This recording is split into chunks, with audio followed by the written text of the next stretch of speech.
Hi, I'm Kritika Bhattacharjee. I am an assistant professor of writing at Ashoka University, and as part of my role, I teach the Introduction to Critical Thinking course here. It's a FC, a foundation course that everyone takes in their first year. So actually, first years are a group that I work with a lot, and I really like working with this particular group. But I think at the heart of critical thinking are two practices that actually all of us do in our everyday life, but we maybe don't do them intentionally enough. And that is asking questions and expressing doubts. So interrogation and skepticism in somewhere at the heart of critical thinking. And then finally, the thing that is so hard for all of us who are fed so much information in an information age, which is to make judgments, evaluations.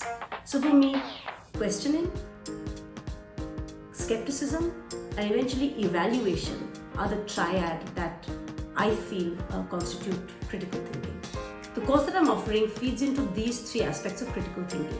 It's designed so that all of us in the room are able to express skepticism, ask questions, and eventually come to evaluations. So the course is structured in a way so that anyone taking it should be able to use it to interrogate their everyday lived realities. The first week of the course will be devoted to thinking about skepticism, about received wisdoms. We hear so many pieces of advice that are handed down to us. We've heard so much. We handed down facts, we handed down opinions, even proverbs. But the idea that we don't always necessarily believe them all to be true or salient or useful, that's what the first week is exploring. What are our unshakable doubts about the kinds of things we are told as young people? The second week of the course is devoted to exploring questions that we retain. Curiosity is one of the most beautiful ways to interact with the world.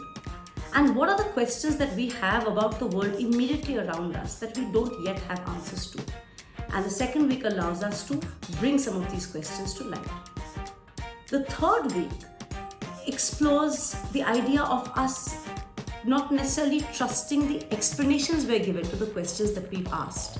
This is a week where we try to evaluate the relative merit of different explanations for the same question, different answers we've got, and how do we decide which answer is better than the other. This is a vital skill because this is the heart of any kind of scholarly work. Being able to look at different pieces of information and go, that's the one. That's what the third week is doing. And then of course, then we move into the project where your invitation is to synthesize everything that you've learned in order to present a contrarian opinion of your own.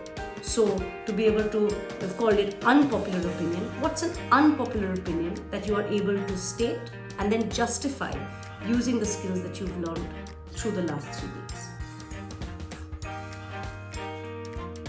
I went to a really wonderful high school myself, and in my high school we had permission to ask questions, to ask the teacher to tell us a little bit more about an aspect of the material that we were covering, to even go, I'm not sure, I'm entirely convinced.